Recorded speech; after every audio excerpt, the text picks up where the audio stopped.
Okay, so in this video, we're going to pick back up where we left off in section 8.1.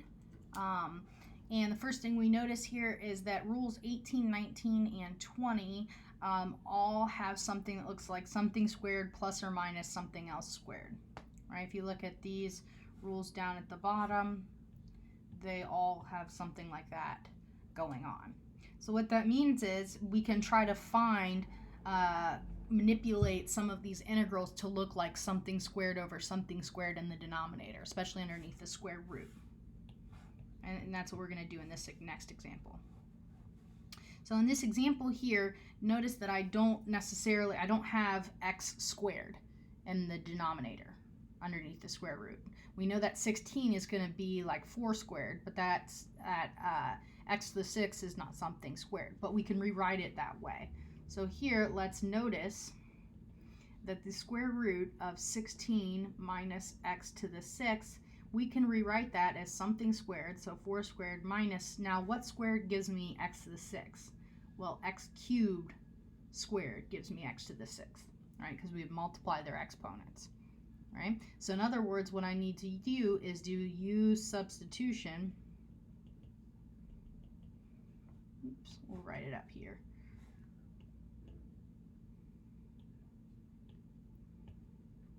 This is a u substitution problem. It's just not immediately apparent. So our original integral looked like x squared over 16 minus x to the 6 dx. And again, now we're going to rewrite that with our manipulation that we wrote. So x squared over top of the square root of 4 squared minus x cubed squared dx. And now I'm going to use the u substitution. U equals x cubed. Right? So du over dx equals to 3x squared, which means that dx is equal to du over 3x squared. So now we do our substitution here, and I get x squared over the square root of, now think about, remember now we replace just what u is, right? It's not the whole expression. A lot of times we put x squared over u next, but that's not, u wasn't the square root, or u wasn't 4 squared minus x squared, right? U is just the x cubed. So this looks like 4 squared minus u squared. And now instead of dx, I write du over 3x squared. My x squareds cancel out, and I'm left with the integral of 1. Well, I would have 1/3 out front. All right, so let's fix that. I would have 1/3, the integral of 1 over 4 squared minus u squared du. Now this is a number, I think 19 was a u substitution. Oops, sorry. Nope, 18. Right, this one is a sine 1 because it's something squared minus x squared, or something squared minus the variable squared. Right, so here it's 1/3, and now sine inverse of whatever we're squaring, so in this case it's 4, so u over 4 plus c. And now, final step, we write what u is, right? So this is 1/3 sine inverse of u, which was x cubed over 4 plus c. Okay, so let's move on here. This example, right? So here, this integral does not appear to fit any of the basic rules, right? However, notice I have 1 plus e to the x in the denominator, so this is making me think that it's like 1 over something, which if I take the integral of 1 over something, that's the natural log, right? And notice here that if I let u equal 1 plus e to the x, then that means that du, or my derivative, equals e to the x, right? So I need to somehow manipulate this to get an e to the x in the numerator so I can use the substitution method. And the way I'm going to do that is add and subtract the same thing in the numerator and the denominator. Right? So my original integral looks like 1 over 1 plus e to the x dx. And now I'm going to keep that 1 there in the numerator, but now I'm going to add e to the x and I'm going to subtract e to the x. Right? So I'm net doing nothing, right? But it makes it look the way we want. Because now I can kind of group these two terms here together and then leave that e to the x alone. So here's what I'm saying. Now I can write this as 1 plus e to the x over 1 plus e to the x minus e to the x over 1 plus e to the x dx, right? Because now they still have a common denominator of 1 plus e to the x, so if I subtracted their numerators, I'd be back up to step before it, right?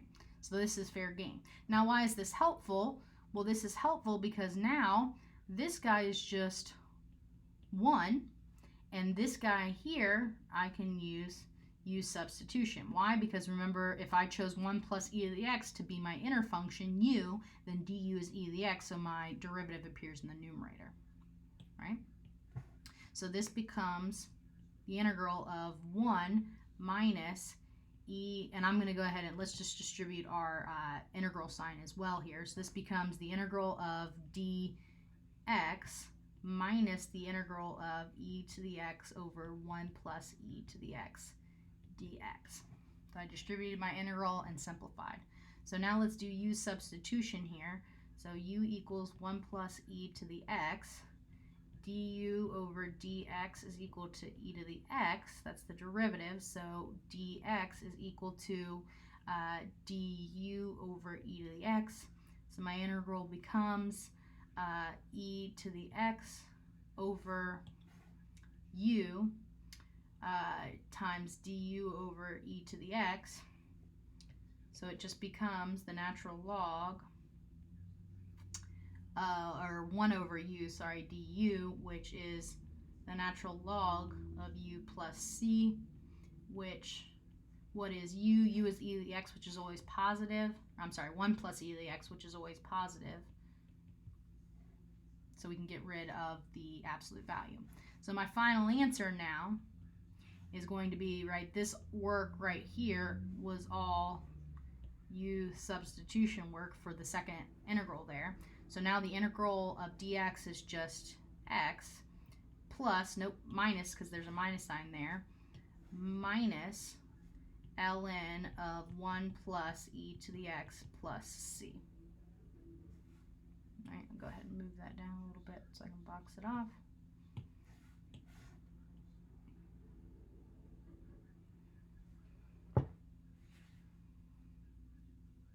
Okay. So now let's look at another example here. Oops. A little bit of technical difficulty here. For some reason it doesn't want to scroll. Come on.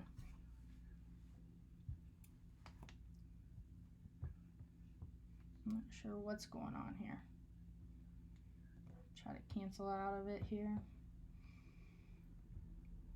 Pull it up again. Now it's going to work for us. Okay, so a disguised form of the power rule. Right, the power rule meaning we bump up the power by 1 and divide the new power. So we have 3 possible choices here.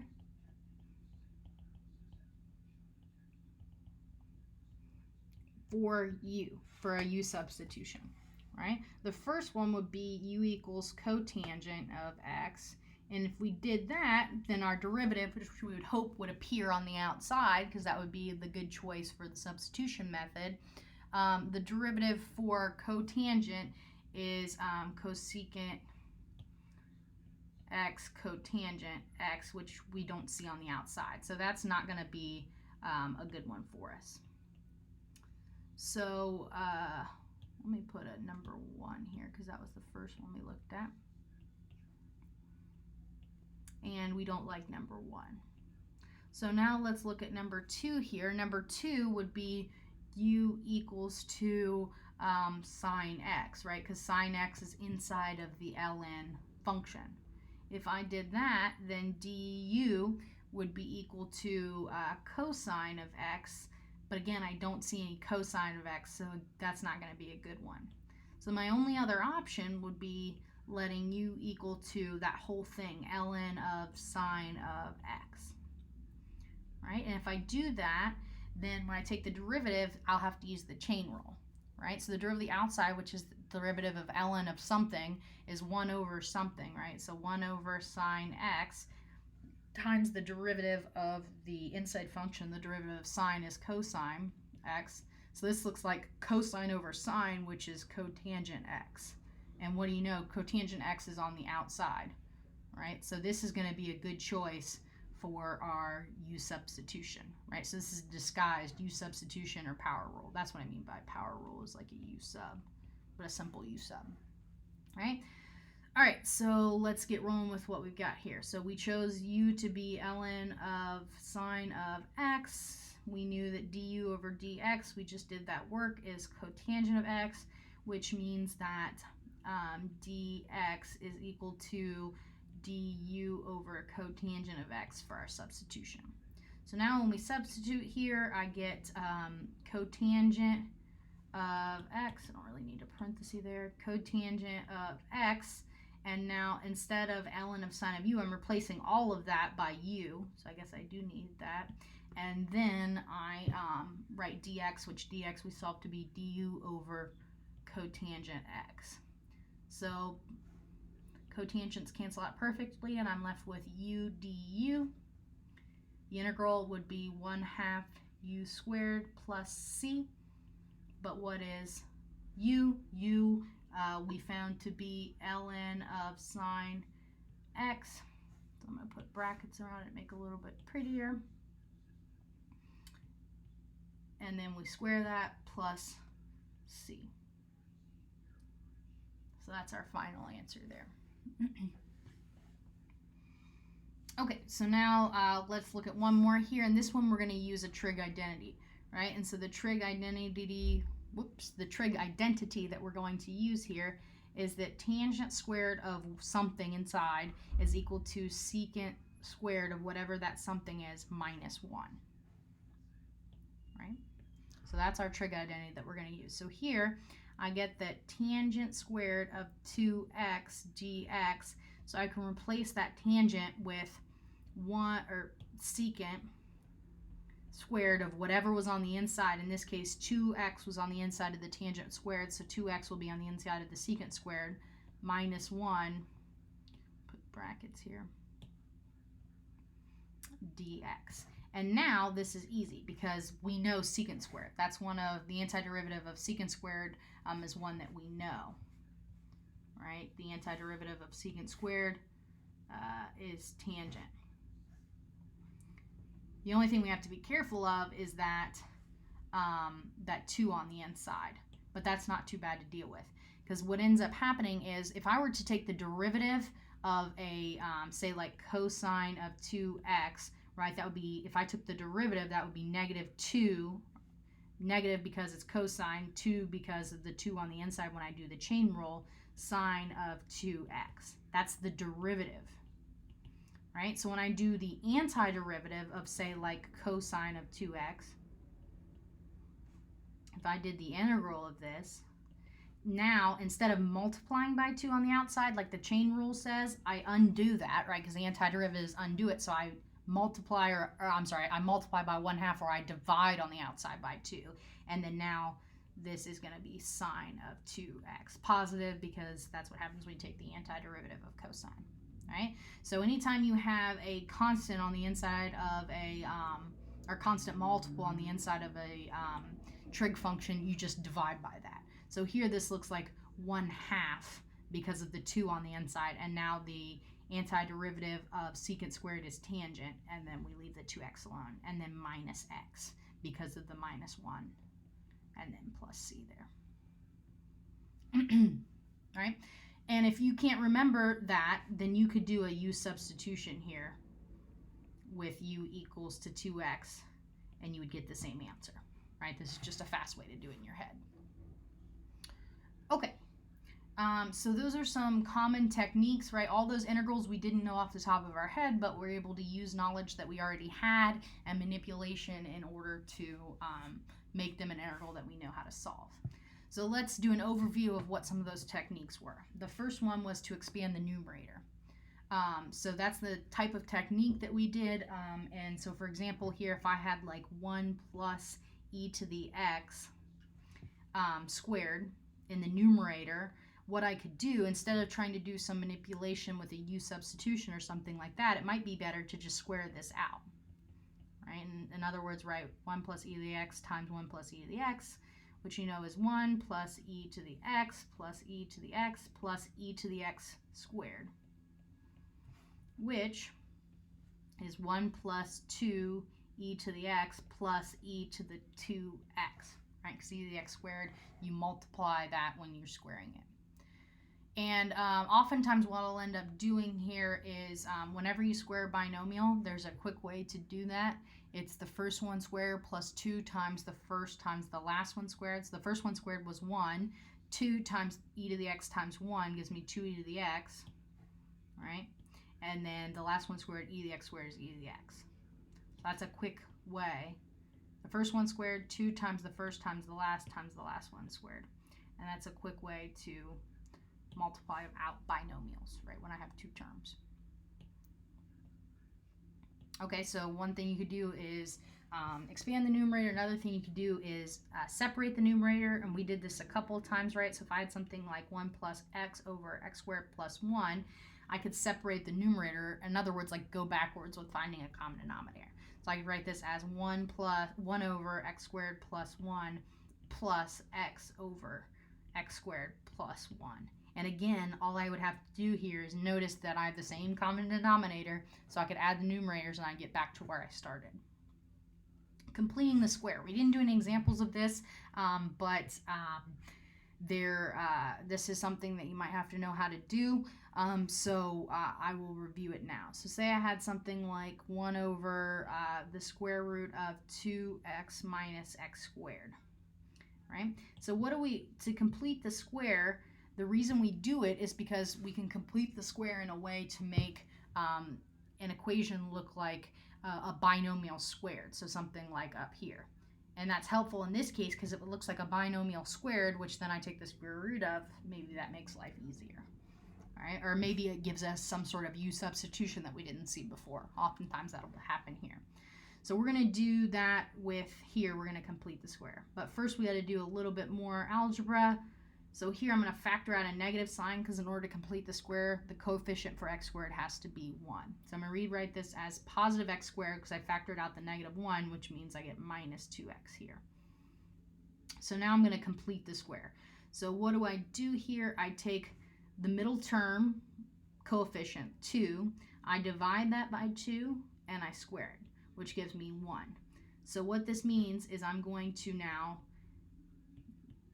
repeat everything I had, minus, and then x squared minus 2x, and now I add 1 because of this 1 right here, and I also subtract 1, so that way I'm not really doing anything, right? Because adding 1 and subtracting 1 cancel each other out, so I'm back up to the earlier part. So why is this helpful? Well, now this piece right here factors. Because we complete the square, it factors perfectly to be the following. 1 over, and then this factors to, careful with our parentheses here because the negative goes to everything, x minus 1 squared. Why x minus 1 squared? I'll write that in green so that way it corresponds, but it's the middle term cut in half squared. Right, the middle term again was negative 2, and I cut it in half. So this actually should have been negative 2 there. And then the minus 1 hangs out for the ride.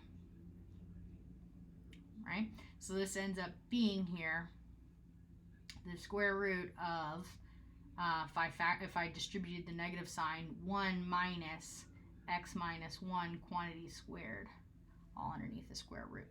Right, and now I could maybe have like a u substitution with u equals x minus 1, and that might become helpful. Or it might become, like in this case, like a sine inverse, right? Because this would be like a 1 squared, and this would be u equals x minus 1, and then I could go on and get like a sine inverse problem, right? Okay, so now how about dividing improper rational functions. So again, this is like, I think the third problem we did, right? When the degree of the numerator was exactly equal to the degree of the denominator, we can divide, right? So for example, if I had x squared over x squared plus 1, what could I do here? I could divide these, right? So I do x squared plus 0x plus 1, and I'm dividing x squared plus 0x plus 1, or plus 0, right? Because I'm dividing x squared by x squared plus 1. So how many times does x squared go into x squared? It goes 1 time. So here I get x squared plus 0x plus 1. I get a minus 1 here for my remainder, right? So now here I'll circle where everything goes. That is my quotient, and then negative 1 is my remainder. So remember, how does this work here? It makes 1 plus my remainder, which is negative 1, over top of my divisor, which is x squared plus 1, right? So simplify this to be 1 minus 1 over x squared plus 1. And again, maybe that'll help, because now, like, I could use, this would be like a tangent inverse, right? So this would be a way to manipulate some sort of, whoops, didn't want to erase all of that. Adding and subtract terms in the numerator, we did that with the e to the x problem, but doesn't necessarily have to be an e to the x problem. So say I had like 2x over x squared plus 2x plus 1.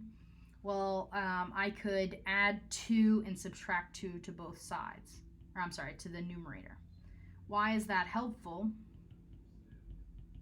Well, notice, what is the derivative of the numerator? The derivative of the numerator is 2x plus 2, right? So in other words, the derivative of the numerator is right here, right? So that could be like a u substitution.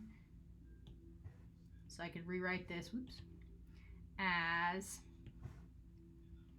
2x plus 2 over x squared plus 2x plus 1, and then minus 2 over x squared plus 2x plus 1.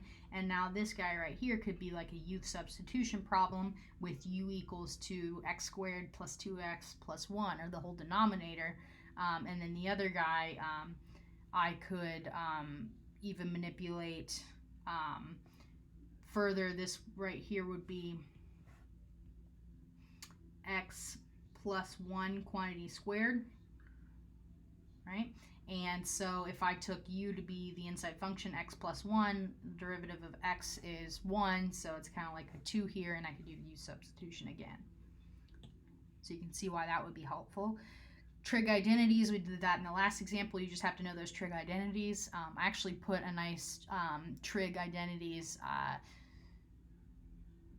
paper document on Blackboard that outlines all the trig identities that I think you should know for this course specifically. So take a look at that. But for example, here, if I had like cotangent squared x, right, that's not one that's easy to manipulate, but that could be cosecant squared x plus minus 1, and then I could maybe take the antiderivative of that. So the final thing that you could do, multiplying by conjugates is always helpful. So it doesn't necessarily have to be a Pythagorean conjugate. Multiplying by conjugates in general is helpful, but here Pythagorean conjugates are helpful when we're dealing with trig. So for example, if I had 1 over 1 plus sine squared x, well, what I could do is multiply by its Pythagorean conjugate. So in other words, multiply it by 1 minus sine squared x, 1 minus sine squared x. Again, if 1 minus sine squared x is in the top and bottom, then this really just equals to 1, so it's like I'm not doing anything. And now I get 1 minus sine squared x. And you can verify this if you need to multiply out 1 plus sine squared x and 1 minus sine squared x. You can, but what it ends up happening is it ends up being the first term squared, so 1 squared, and then minus the second term squared. Whoops, these should all be regular signs. So say if I had something like this. So let me just try this again.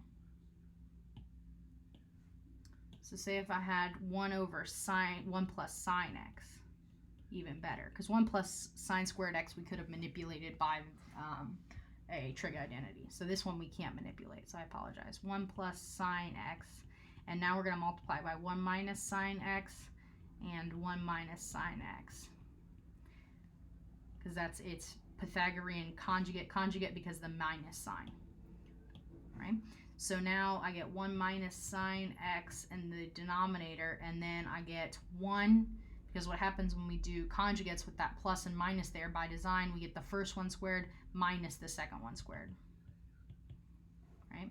Now this guy in the denominator is a trig identity, and that equals to cosine squared x, right? So I get 1 minus sine x over cosine squared x, which we can manipulate to be 1 over cosine squared x minus sine x over cosine squared x. 1 over cosine squared is secant squared, right? Secant squared x minus sine x over cosine squared x.